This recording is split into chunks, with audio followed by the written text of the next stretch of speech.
You are live. We're live. You are.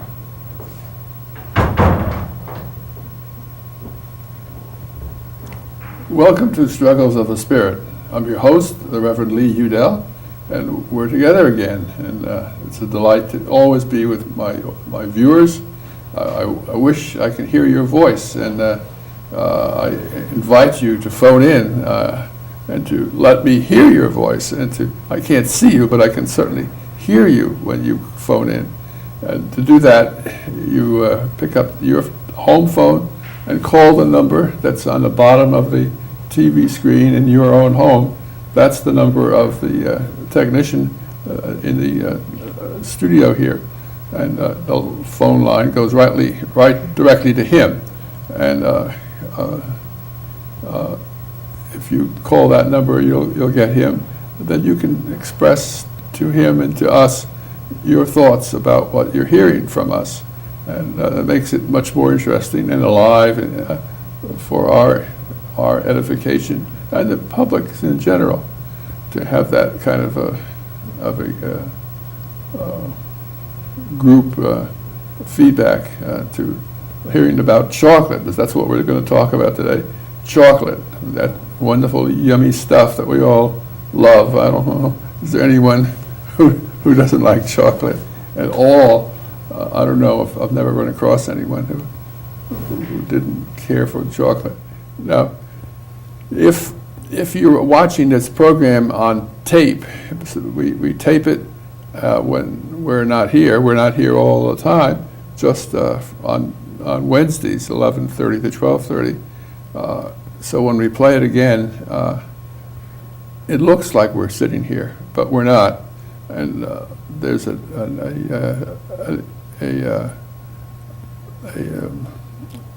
phone line, a computer line to call to connect with us, and you can type in your message to us on the email, and we'll get back to you. So just follow the instructions, and we'll be glad to participate in your call. It's our way to get feedback from everyone, whether it's live or on computer. So please call us. So we have a great show here today about chocolatiers. You want to tell us a little bit about, let's begin with our guest, where her interest comes from about chocolate, and obviously you're a professional chocolatier. She has a shop in four corners. Taft Corners in Williston. Yes. Mm-hmm. And it's Mara's Chocolate Company, named after our daughter. We started out with a different name, but we ended up renaming it after our daughter. We are the same company. And yes, we dabble in the America's favorite treat, chocolate, which is a wonderful thing. It's a great shop. And I invited her to be on this program today, Struggles of the Spirit, because chocolate affects the human spirit in many different ways. And I know sometimes I need to have a piece of chocolate. Absolutely. And it does something for my spirit. It's not alcoholic beverage that's going to lead me into trouble. It's more of a healthy, live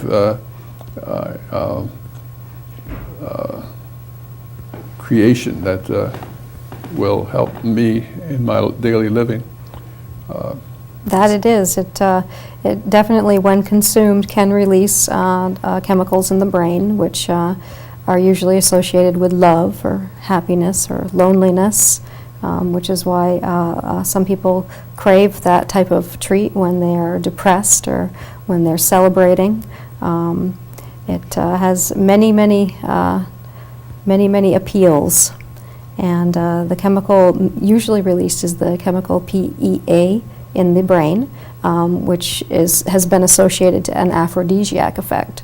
But in true life, the chocolate is not an aphrodisiac. It can, if consumed properly, can have a good health benefit to you. It has very high in antioxidants and flavonoids, and as long as you consume it in moderation, it can impact you positively in your health. Well, you were telling me before the program began, at my request, where you get chocolate from, and it's a plant that is grown, you said, near the equator? All near the equator. The cacao tree is a very supple, very tender tree. Excuse me. And it can only grow in very warm climates. It has to have a cover. The tree is very delicate when it's growing, and until it's well established, it needs a lot of shade, and until it gets to be an adult, it cannot take full sunlight. They have very shallow roots, and they produce what we call the cacao pod, and these pods have to be harvested from these trees. There must be hundreds and hundreds of trees. Hundreds of thousands. Thousands. Hundreds of thousands throughout the world, and they have to be hand cultivated. They cannot be picked mechanically because the tree is so tender, and the farmers hand cultivate the pods. They grow at the base and they grow on branches. The ones that are out of reach are cultivated with a knife on the end of a stick, or and they are gathered and brought back to the farm, where they are starting the process of chocolate making, which really they're the true arts. They have the true talent that is needed to produce the world's best chocolate. Because if it wasn't for how they handle it from the moment they pick it to the moment that it is processed, many things could go wrong. Well, when we talk about chocolate, in the raw, when you look at a pod, open a pod on a chocolate tree, is it a liquid? Is it a solid? Is it a mixture of several when the ingredients? pod is cultivated, they let it ferment for a very specific period of time, and then they open it. A good picker, they call them, can open probably 50 pods an hour. Wow. And they scoop out the pulp. It's a pulp inside. Okay. And there are 5 rows of this pulp, and each pod, about the size of a football, can produce about 20 to 50 almond-shaped seeds. And it takes 400 of these seeds to produce 1 pound of chocolate. Wow. So these plants are very, very precious. I could see that. Wow. Very precious. Hence the price of some chocolates.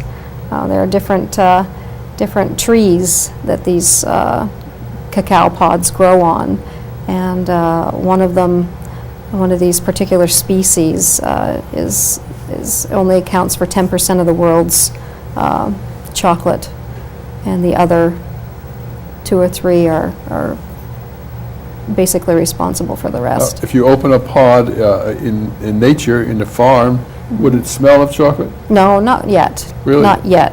Why does it take a while? It does. It does. Odor? They scoop out that pulp, and basically they let it dry in the sun on bamboo mats right outside, or they put them in piles or in baskets, and they cover them with banana leaves, and they let them ferment first. And after they've gone through the fermentation process, very specific timing again, If the timing was not very precise, most of this cacao that's been cultivated would perish. And as soon as they're done with the fermentation process, they lay them out on these mats and they dry in the sun and they turn color, and that's where you begin to get the aromatic smell of the chocolate. And during this process, the ones that have been heaped are turned constantly, and the ones that are lying out on bamboo mats are raked constantly, and they pick through the ones that have germinated and other debris that gets in the pulp. And after they're dried, they're packed away in burlap bags, and they are shipped off to processing plants where they are roasted, and then the beans are blended together to make different flavors and different varieties of chocolate with different percentages of cocoa, and they're mixed with other ingredients like milk and sugar, and they're roasted. You have to roast it kind of like a coffee bean, very similar. It's a very similar industry to the coffee bean process. So it's complicated. Very complicated, very complicated. The farmers and cultivators are the true artists of this entire profession. All of the credit belongs to these people for their hard work and their dedication. You're very generous in saying that. Yeah, it's very easy what I do, very easy, to temper the chocolate and pour it and do my thing to it and make it my own special way, as all chocolatiers do. But the real work is the farmers and how they have to hand cultivate and have the right timing and put all the energy and efforts into cultivating that very precious item. Are there different oils or extracts that you put in the cocoa chocolate bean mix? There are many different ways to blend it, many different ways, hence the different varieties of chocolate that there are, Belgian and German and Swiss, and you've got your dark chocolate, of course, and your milk chocolates. White chocolate, however, is really not a chocolate. White chocolate per se contains no cocoa or cacao, so it technically is not a chocolate. It's mainly made up of sugar and oils. So I've wondered about white chocolate myself before. Yeah. The U.S. the FDA does not recognize it as a actual chocolate, so it is not classified as such. So it's a very wonderful thing. One of the other beautiful things about the tree is the cacao tree, is that there's only one insect in the world that can penetrate the intricate design of the blossoms. The blossoms are pollinated by a little fly called the midge, and if that midge ever did come to extinction, that would be the end of the chocolate of the world. So it's very important that we keep track of what's going on over there near the equator and in these beautiful tropical climates. Not only do they give us a lot of the medicines that we rely on as humans to keep ourselves healthy and prevent sickness, we also rely on these climates to produce the wonderful sweets that we consume. Do people get addicted to chocolate? There is no scientific evidence that would point to an actual addiction. They're called more cravings than anything else. And again, we tend to link them with emotion, whether we're happy or mainly a lot of people, when they're depressed or lonely, will consume it because it does release that PEA in the brain. But my son has a reverse effect. Chocolate puts him to sleep, and caffeinated coffee puts him to sleep. There's a name for it. I can't remember the name, but when you have the opposite. Chemical has the opposite effect upon you. Yep. Do you run across that very much? I don't.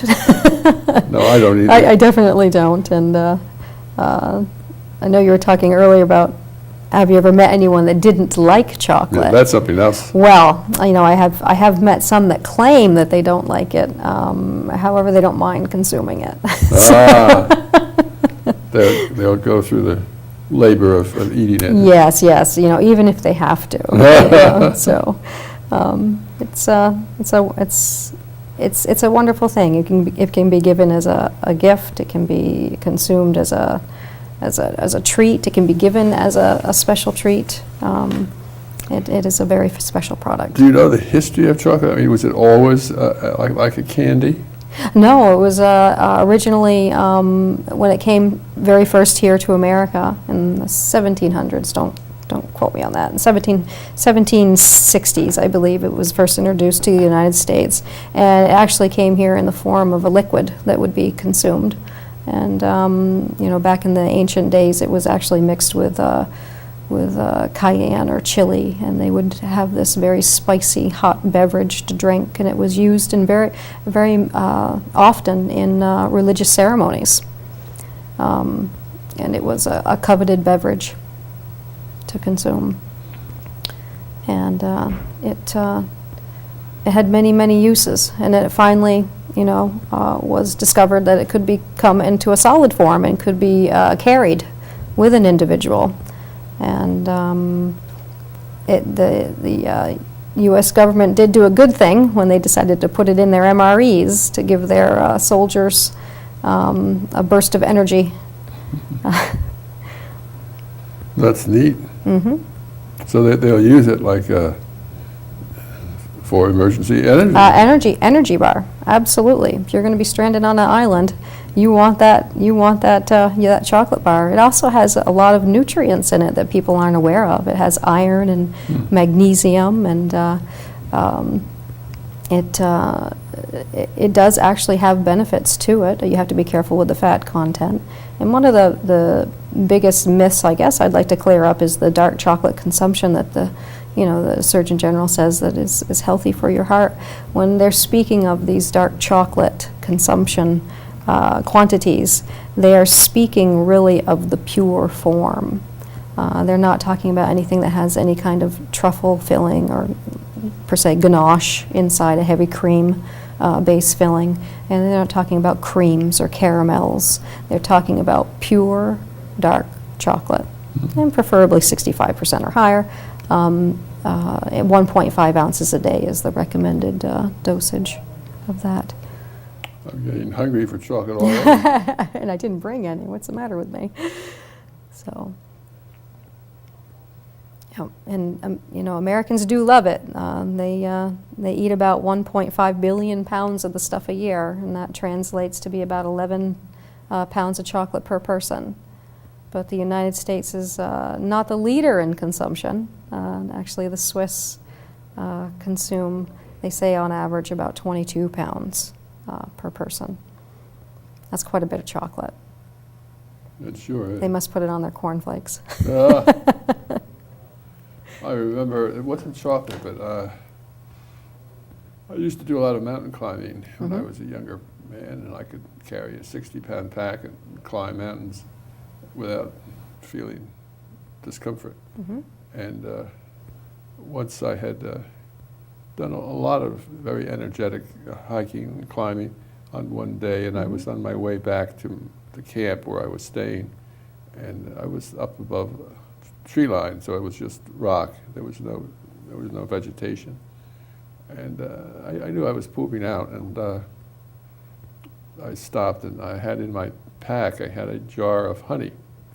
And I took out the honey, and I just drank the honey, and boom! Yes, indeed. I just took off. I really had no trouble going the rest of the way back to the camp, but without that honey, I don't know, I was pretty... No, maybe your sugar was low, your glucose was low, and you needed a little hit. Yeah. For sure. It was amazing. Yep. No, I think chocolate is in the military pack, is it? It is. Chocolate is in most all MREs. The airtight packages of food that are prepared for them to eat in the field. So. So they know of the practical value. Oh, yes, absolutely, absolutely. Yep, there is a value to it, for sure.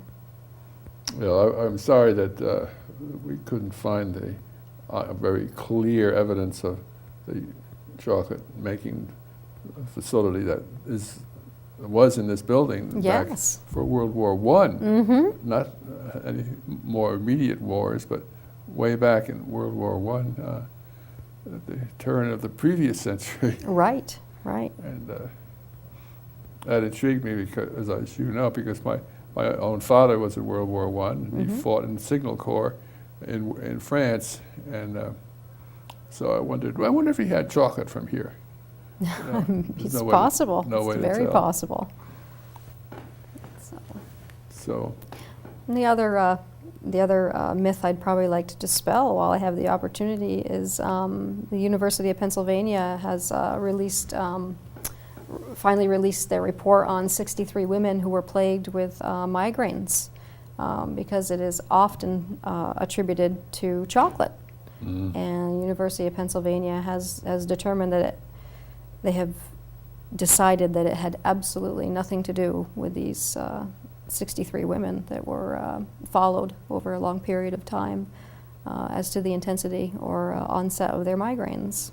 So that is another myth that can be dispelled. And another myth about chocolate is, how much caffeine does it have? why did they say that? They say, well, it does contain caffeine. It does. But 1 8-ounce cup of coffee contains about 100 to 150 milligrams of caffeine, and in an average size bar of chocolate, dark chocolate, is probably 10 milligrams. So comparatively, it's very, very small. And for milk chocolate, it is even less. It's about 5 milligrams per serving. So it's not a lot of caffeine in it. And as far as the white chocolate goes, again, not technically chocolate, it has no caffeine value at all because there's no cacao. So we can dispel that one. Well, I'm thinking of more common myths about chocolate. Spoil your supper. Will that spoil your supper? Oh, you just use it as an hors d'oeuvre. Oh, Just no. replace the Now hors you're d'oeuvres with talking. chocolate and you'll be all set.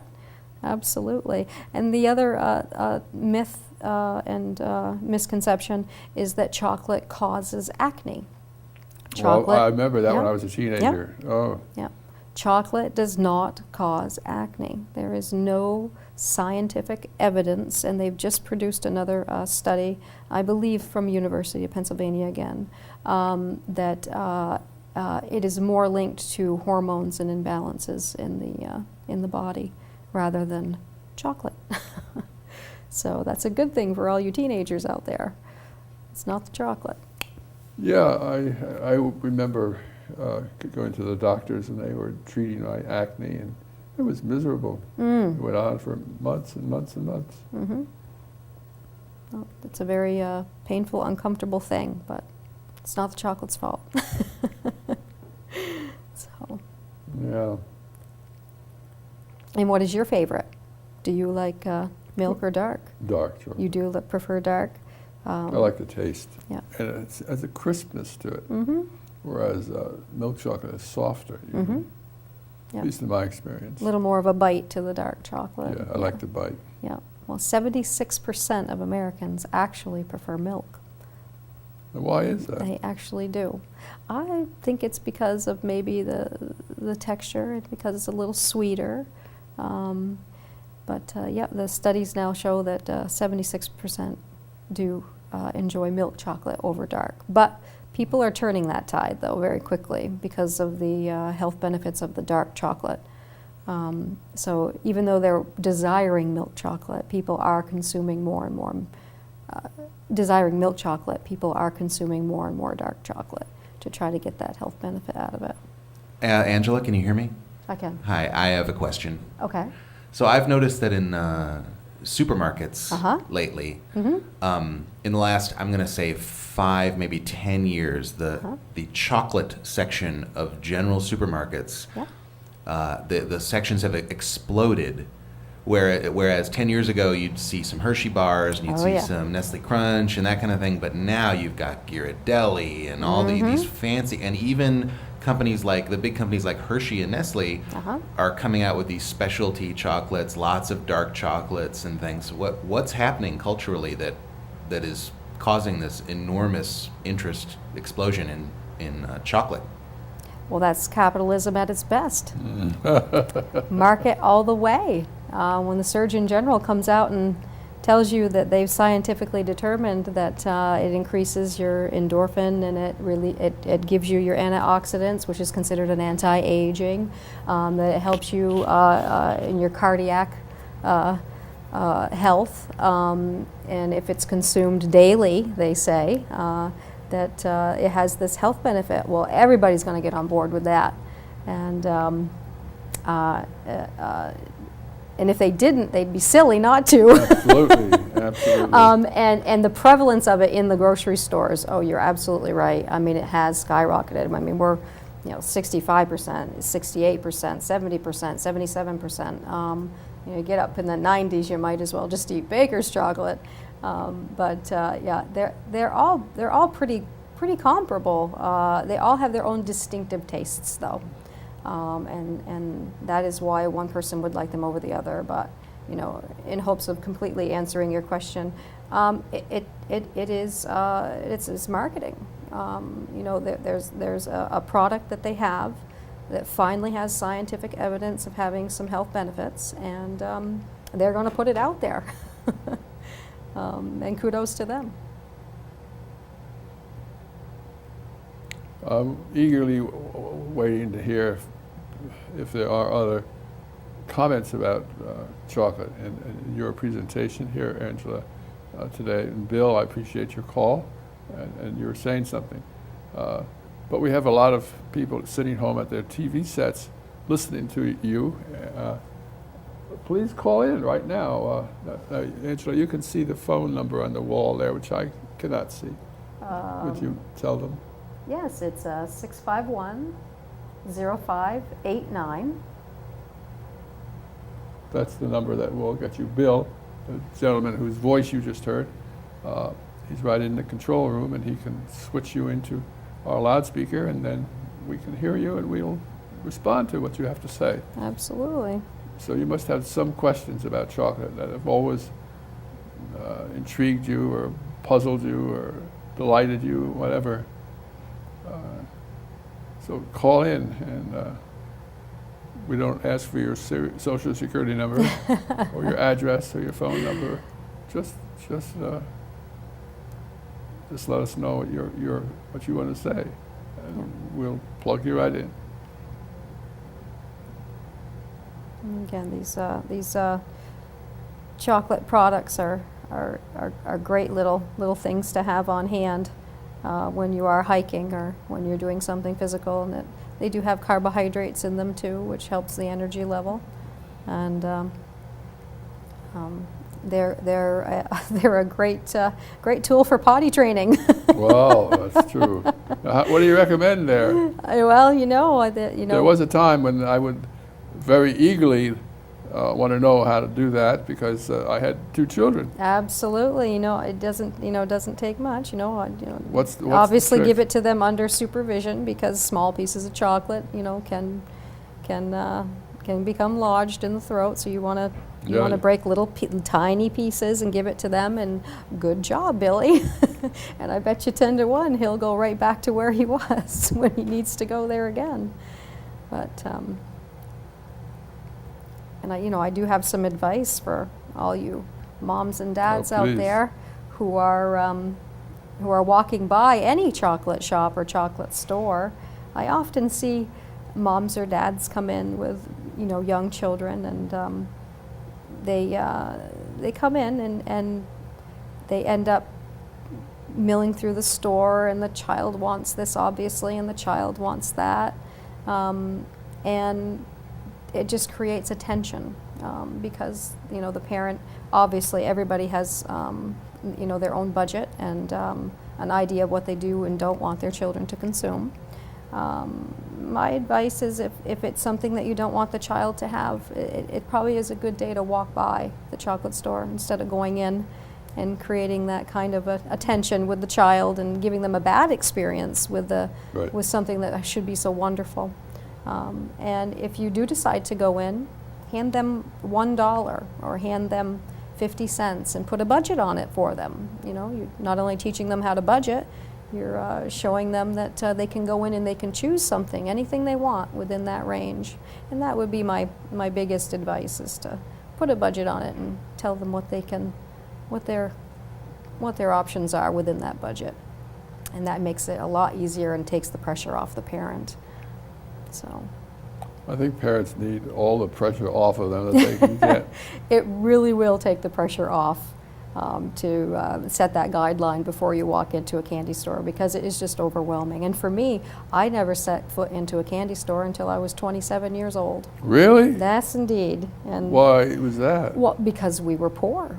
We were very poor. You didn't have the money. And, my mom was not going to take me into a place such as that without me being able to go in and choose what I wanted. Didn't want you tempted. And therefore, she kept me away from those places because it wasn't a place that I could go and indulge. So I grew up on Charleston Chews. Where is that? Charleston Chew, it's a taffy, a chocolate-covered taffy chocolate bar, an old-fashioned one, and sixlets and things like that. That's the kind of chocolate I grew up on, not the kind of chocolate I prefer today. So, and ironically enough, when I walked into that chocolate store for the first time, what do you think I bought? What did you buy? I bought a peanut butter cup. Peanut butter. Out of all the items in that wonderful candy shop, I bought a peanut butter cup. Well, there is chocolate in those peanut butter. Oh, absolutely. And peanut butter and chocolate are definitely one of the number one consumed chocolate-related products that there is out there. And that and chocolate with nuts. And of course, chocolate manufacturers account for 40% of the world's almonds they're using up in chocolate. And so nuts and chocolate go hand in hand as well, for sure. That and milk, the milk that's used in the manufacturing process of chocolate is number 3.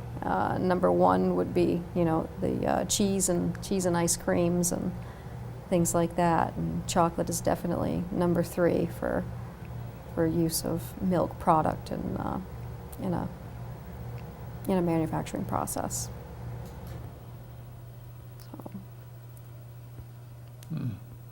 So when do you tend to crave your chocolate? When? Well, if my blood sugar seems low. Uh-huh. If I need a different taste in my mouth. Mm-hmm. If I want to have a sense of a jolt or something to get more Mm-hmm. into what I'm working with. Mm-hmm. It sort of stimulates me. Mm-hmm.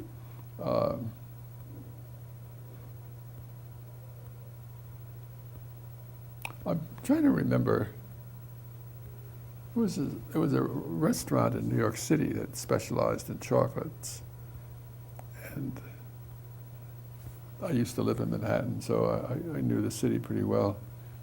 I can't remember what they had.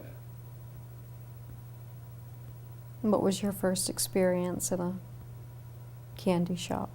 How old were you? Well, my parents had chocolates at home, Mm-hmm. and I think they were wise about it. They didn't make them to be unavailable. They were quite available. Mm-hmm. And I have a friend who had whose sister used to get a straw, and she would suck the inside out of the chocolates that had a filling. Oh my goodness.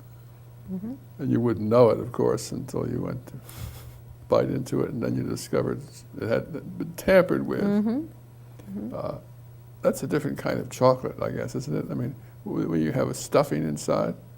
The filled chocolates. There's Yeah. creams, and there's the truffles, which are the inside is called ganache. It's mainly made up of heavy cream and sugar and flavorings. That's what makes up the inside of a truffle. How long In do they simplest keep? terms. Not very long. Not very long. Homemade or handmade truffles without adding any emulsifiers or preservatives. You may get a week or two out of them at the most. But nowadays, you add preservatives, and you obviously add lecithin, which is an emulsifier. And you can definitely get a longer shelf life out of them. And as far as chocolate shops go, I mean, maximum that you'd want to possibly keep it is, maybe a month or so, and then. What happens? It dries up? Well, if during the tempering process something was poured incorrectly, and the molecular level of the cocoa butter with the other components of the chocolate itself don't blend properly when you bring it to the temperature that it needs to be at when you pour your chocolates, it can do what they call blooming, and a lot of times it doesn't mean that the chocolate's gone bad. You can have a fresh batch bloom on you, and the blooming basically is a white haze over the chocolate. So if you ever see a white haze over the chocolate, it's probably one of a couple different things. One of which it wasn't tempered properly, and therefore the shelf life is greatly reduced because the cocoa butter will separate. The other thing is if it was poured properly or tempered properly, and the chocolates were subjected to some kind of exposure to extreme heat or extreme cold, and that will cause the white hazing as well. Or they're just plain old, and at that point you just want to just get rid of them, move them on, just bin it, so they say. That's basically what we do. If we have a bad batch, we just get rid of it. If it's not good enough to put in my case, I'm certainly not going to sell it. So those are the three different things that can cause that white haziness over the chocolate, and you certainly don't want to buy such a thing if you're purchasing for a gift or a congratulations or a get well or a happy birthday. You certainly don't want your chocolate to have that white haze over it, because you don't know if it was mistempered or if it was exposed to extreme heat or cold, or if it's just plain old. So if you don't know, leave it there. Now, we have always been cautious about sending chocolates at Christmas time through the mails because of shipping and times and being slow and heat or cold. Is that appropriate concern? It is, especially during specific times of the year. In the summertime is the most problematic, obviously. But we do take precautions in the industry. We take as many precautions as possible. We do put ice packs in the boxes, but ice packs generally are only good for 24 to 48 hours in the mail. So you want to gauge, when you're actually shipping out your product. You probably want to ship it out, at the beginning of the week so it doesn't get caught up in some mailing hub over the weekend and you lose 2 days. And you should wrap the ice pack in a few layers of plastic with paper towel right against the ice pack itself to absorb any moisture. Because moisture, there you go, there's another one that can cause blooming as well. Moisture in or near your chocolate. And most people think you have to refrigerate chocolate. You really don't have to, and actually we don't recommend it at Amara's Chocolate. We recommend that you leave it out at room temperature, or that you wrap it in multi-layers of plastic and freeze it and take it out when you want to consume it. Because leaving chocolate in the refrigerator, you may find chocolate has a very absorption of its ambient aromas. So if you put it in there near the onions, your chocolate may take on the taste of the onions, so forth. Any meats or fish or anything like that that are in your refrigerator, your chocolate may take on that taste. So chocolate is very susceptible to its environment. And if there's a chemical smell in your home or in your office, that chocolate can take on that taste as well. And as far as shipping goes, wrap it, make sure there's no play in the box so that there's no shifting around so your chocolates don't get marred. Gauge when you're going to ship it out, and you should be okay. But if it's going to be in the mail for more than 5 days in excessive heat, there's really nothing anybody can do about that.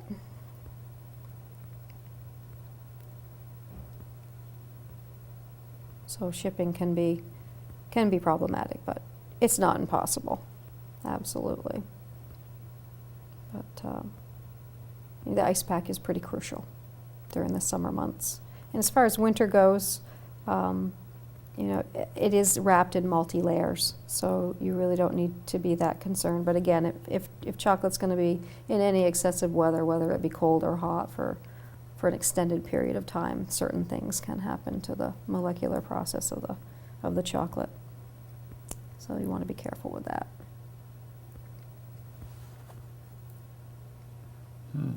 So you don't remember your first experience walking into a candy store? I don't think so. No?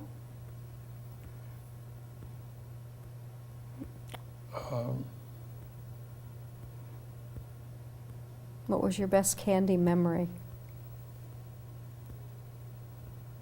Well, I love Mozart Kugels. Mm-hmm. Mm-hmm. Most people don't know them. Mm-hmm. I just... Now, what was it? Was it peeling the foil off, or what? The taste. It's the taste, yeah. Yeah. Well, Mozart Kugel is they're Austrian. They're usually made in Austria, I guess. And it's sort of the size of a large marble, I guess. Yeah. And there's a picture of Mozart on on one side. A good-sized picture of Mozart. And it has marzipan in it, marzipan and chocolate. And it should be moist, not wet, but it shouldn't be dried and hard. And it's a favorite thing for me, and particularly my family likes to get it for me at Christmas time. Oh yes. And, yeah. Well, marzipan is one of the European wonders. They have stores completely dedicated to all kinds of marzipan products in Europe. Just a wonderful medium. You can make, little creatures out of them, and chocolate-covered marzipan is just unsurpassed for a delicacy. Now you're talking. Yeah, absolutely. So I must have about 15 or 20 of them still, and I cherish them. And then at special moments of great meeting, I'll share it with a dear friend or my family, or would you like Mozart Kugel? Well, you show great you show great resistance to having chocolate in such close proximity. If I have chocolate around, it's gone. It's in a metal can with a nice kind of decorative coloring on the can itself, and that helps to preserve it, I think. Yes, it does. But they do get hard. Yes, they will dry out. Marzipan will dry out very quickly, quickly. But it helps to have it in this metal container. Definitely. So I really love them. Well, I know your wife enjoys a wonderful chocolate. She's quite a little connoisseur herself. Yes. Well, she's an Austrian. Yes. She has a very educated palate, that lady, for sure. Yeah, she does. It's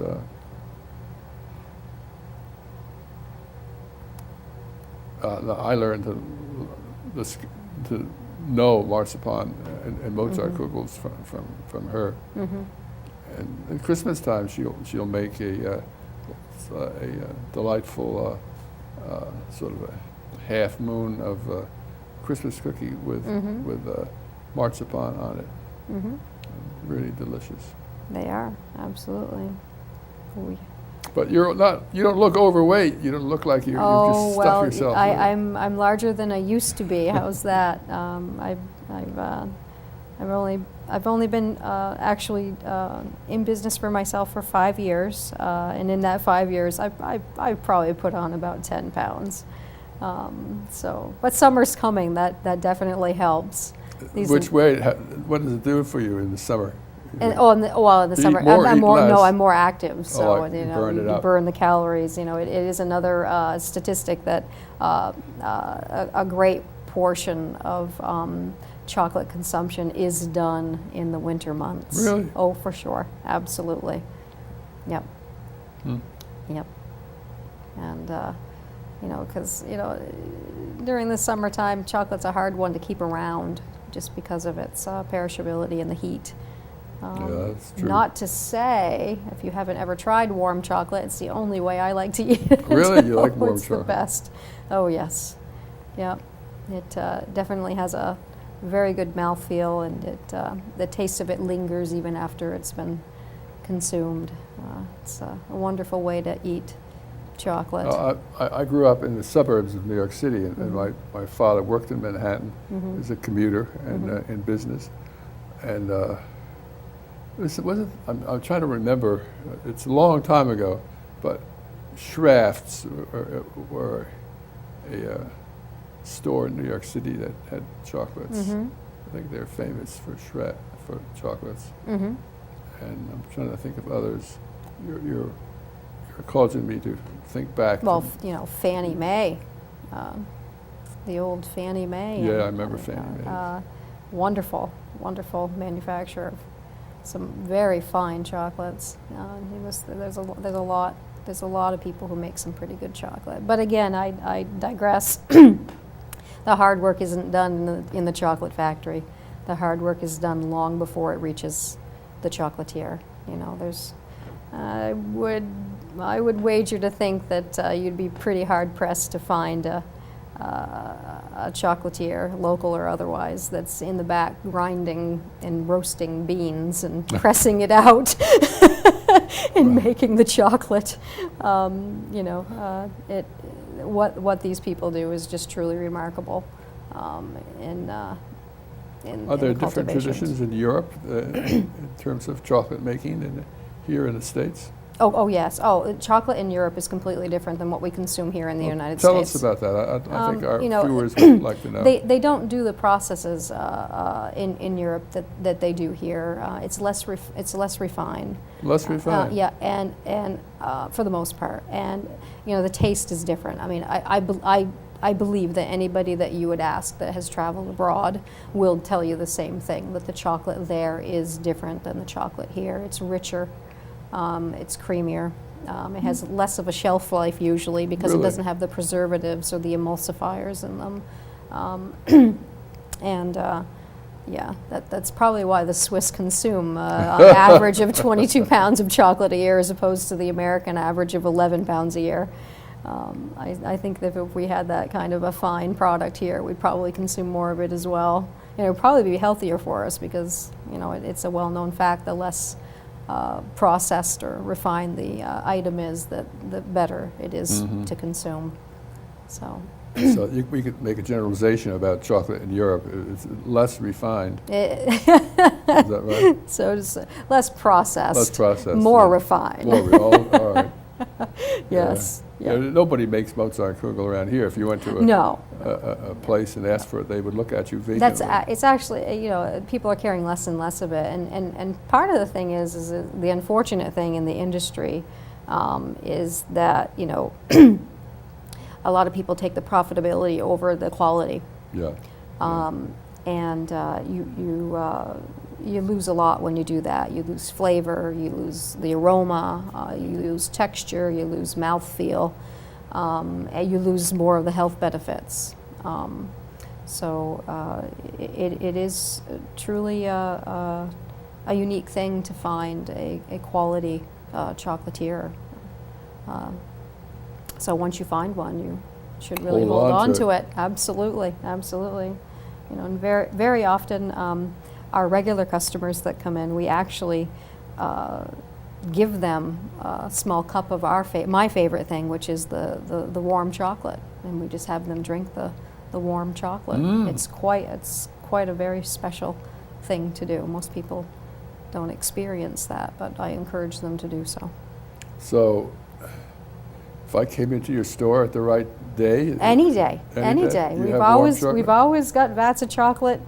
Warm chocolate. Warm chocolate around. Be happy to pour you a little sample of that and let you sip away. I've never had it that was purposefully warm. Oh yes, yep. You come on down and we'll educate your palate to warm chocolate. You won't want it any other way. They had it right, back in the 1700s when they were drinking it. It was a wonderful thing. Well, now they've come up with some chocolate wines. There are chocolate wines out there that are extremely complicated in taste. That would be a true pleasure to have at some point in your life. What do they taste like? They range in tastes. They are a little bit on the bitter side, but it's got a hint of sweet. They're a little thicker than a regular wine would be, darker in color, and the experience is just very addictive, or should I say, elicit craving. They also have a chocolate drink out there now that is very similar to a wine that has all of the nutrient components in it, and the brand name escapes me, but you go online and Google chocolate drink or beverage, and you'll be able to pull that up. It's very expensive because this is the chocolate in its raw liquid form, and they sell it in bottles, they sell it in cases, and people are consuming it as a health beverage. Really? Mm-hmm. Yeah. So getting back to what I originally was talking about with you about our program's title, Struggles of the Spirit. We're almost out of time, aren't we? What time do you have? About 25 at 20. 7 minutes. Yeah, about 7 minutes left. Yeah. Going quite rapidly. In terms of struggles of the spirit, what kind of food in general would you take to lift your spirits, to help your spirit? Well, a lot of the things that people turn to when again, whether they are feeling lonely or sad or depressed, they will turn to chocolates or sweets, and most likely than not, it will be chocolate, whether it's in the form of ice cream or a candy bar.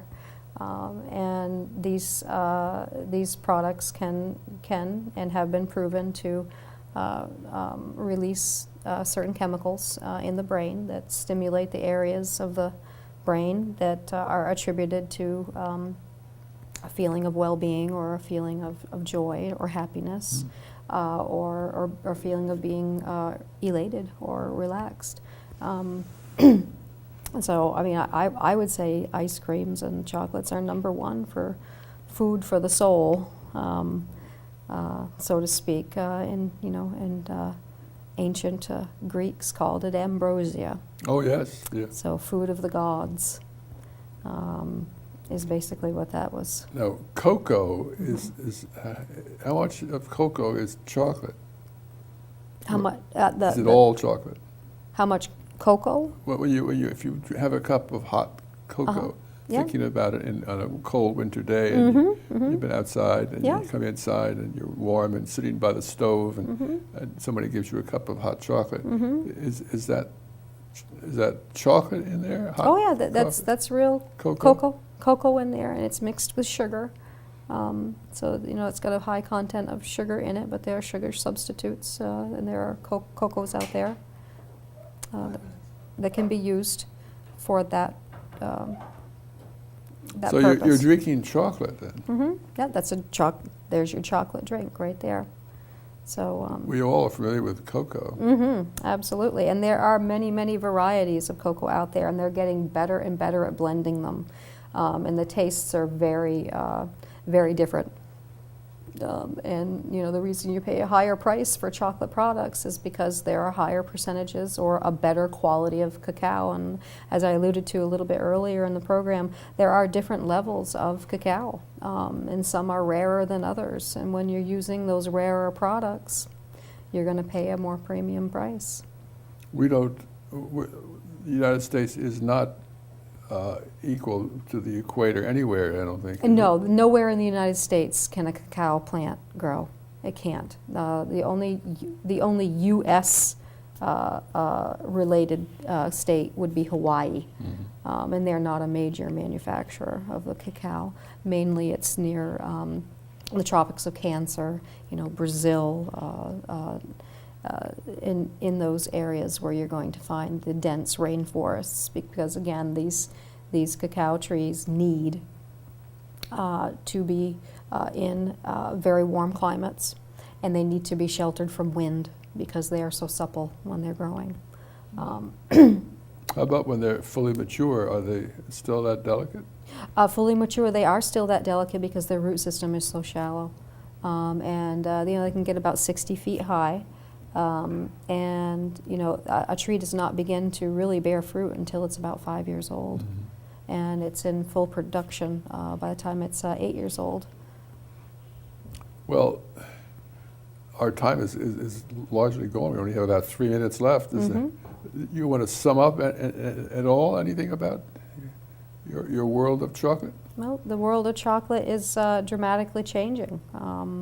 It is, we're basically trying to, more chocolatiers are trying to cater to the health benefits of chocolate. And we're encouraging people to consume in moderation. And, look at the quality of your chocolate. Look at what's in it, or ask what's in it. And, know what you're putting into your body, because your body is linked to your mind and your soul. And you want to take care of it. It's the only one you've got. Your soul doesn't do very well without a body, at least That's in this right. world anyway. That's right. Mind, body, and soul. So. And so we're talking here today with Angela. Your store is Amara's Chocolate. Amara's Chocolates. And it's technically in Essex. It's a Taft Corner Shopping Taft Center in Corner. Williston. Yep. I always get confused about where Williston, Essex Junction begins and Williston ends. Yeah. And so that people can just drop by and. Oh, absolutely. Drop by anytime. 5 days, It's 7 days a week. Yeah, 5 days a week, in the holiday 7, and it's just my husband and I. We're a Vermont family business, and you'll either see he or I. So come on down, and we'll. We appreciate you Make you coming feel here right at today. home. Well, thank you very much for having me. Well, it's intriguing. It's interesting. It's a way of life that we're not familiar with, but we are with what the chocolates are like. So Right. thank you. You're welcome. It's been Thank good. you. That's it.